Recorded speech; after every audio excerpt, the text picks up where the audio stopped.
Mummy, నువ్వు దయాకర్ సార్ని పెళ్లి చేసుకుంటున్నావా? అడిగింది కూతురు. ఆమెకెలా తెలుసు? షాక్ తింది మాధురి. అనన్య ఇంకా చెప్పసాగింది. తన తల్లి అనన్యకు ఈ విషయం ఏమైనా చెప్పిందా అని మాధురి ఆలోచించసాగింది.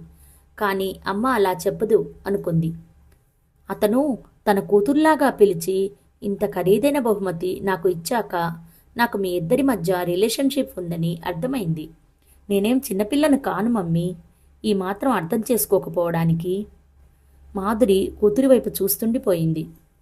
మమ్మీ, నువ్వు అతన్ని పెళ్లి చేసుకుంటే నన్ను నీతో తీసుకెళ్లవద్దు, నేను అమ్మమ్మ దగ్గరే ఉంటాను అని చెప్పింది అనన్య.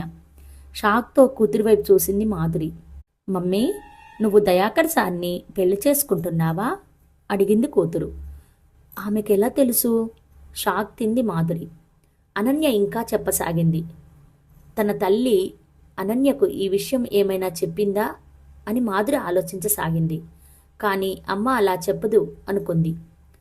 అతను తన కూతుర్లాగా పిలిచి ఇంత ఖరీదైన బహుమతి నాకు ఇచ్చాక నాకు మీ ఇద్దరి మధ్య రిలేషన్షిప్ ఉందని అర్థమైంది. నేనేం చిన్నపిల్లను కాను మమ్మీ, ఈ మాత్రం అర్థం చేసుకోకపోవడానికి. మాధురి కూతురి వైపు చూస్తుండిపోయింది.